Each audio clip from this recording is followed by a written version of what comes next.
happening, everybody on YouTube? Steve with Rake and Profit over at rakeandprofit.com. Coming back to you with another video. And in today's video, I want to give you 5 tips for being able to find a niche or a niche, however you want to pronounce it, of your own. So when I first got started as a reseller, I began selling bikes, household items, electronics, and eventually formed my niche of selling clothing on eBay. Now, as time has gone on, I've gotten into other types of items and specialties and platforms, but I always know that deep down inside, I have my niche that I could focus on, which is clothing. It's something that I'm really good at. I have a ton of knowledge on, something that I feel I'm better at than a lot of people, something that I could always resort back to if I want to make some money. So that's the number one reason why I believe you should have a niche of your own and really find one that you can really be proud of. So you're probably thinking to yourself, how do you find a niche? What do you have to do? Are there a certain set of rules, principles, or steps that I need to follow? So I want to give you some general guidelines in terms of what you need to do to find a niche of your own. This is going to be really beneficial, especially if you're new, if you're just getting started, if you're trying to figure out what direction to go into,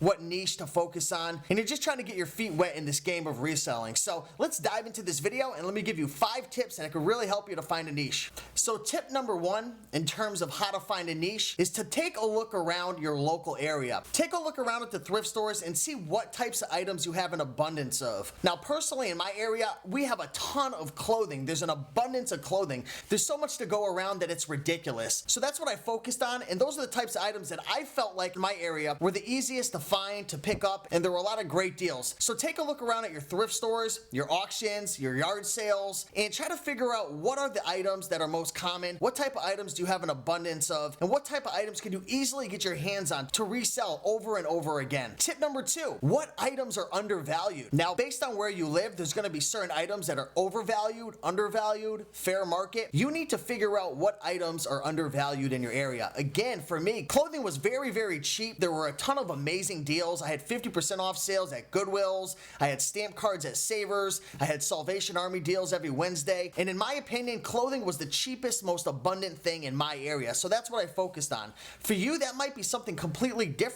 That might be electronics. That might be video games. That might be tools. That might be outdoor sporting goods. You need to figure that out. And the way you're going to do that is to get out in the field. Like I said, hit up the thrift stores, hit up the garage sales, check out the Craigslist ads, check out the Facebook groups, and really hit the ground running and try to figure out what is undervalued. And that's where you're going to find your niche. Tip number 3 for how to find a niche is to take a look at your budget. You've got to ask yourself, how much money do I have to spend a day, a week, a month, a year? Figure out what your budget is, because if you don't have a lot of money and you're living paycheck to paycheck, you're probably going to want to focus on something that's less risky, something that's cheap and expensive, and if you end up getting burned, you're not going to lose your shirt doing so. So for me personally, again, clothing was what I went for because it was so cheap.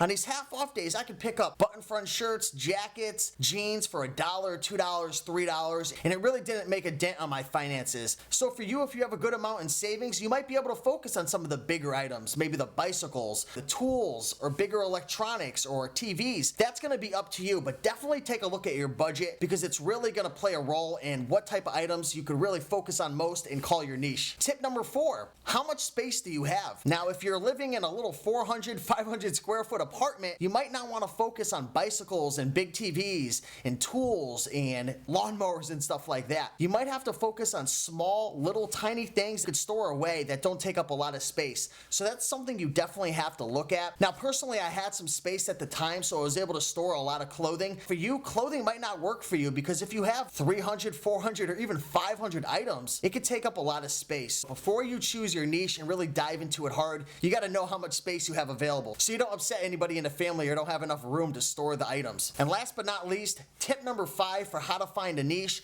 is to take a look at your passions. Ask yourself, what do I enjoy? What am I good at? What really gets me excited? Maybe you like clothing. Maybe you like electronics. Maybe you like video games. Maybe you like collectibles. Maybe you like artwork. You've got to ask yourself what your passion is. What do you get excited about? What really makes you happy? What really gets you going? Because that's going to help a lot. If you're buying and selling things consistently that you hate, that bore you, that don't get you excited, chances are that you're going to quit doing so. So you definitely want to find something you're passionate about and something you enjoy. So hopefully you found value in this video and you could find yourself a niche of your own so you could really make more money, grow your your business faster and move along quicker than the competition. I appreciate you watching this video. If you liked the video, like, comment, subscribe, leave a comment below, and I look forward to hearing from you folks in the comments. You know what time it is. Keep on picking and making the money, and I'll see you guys soon. Thanks for watching. Bye.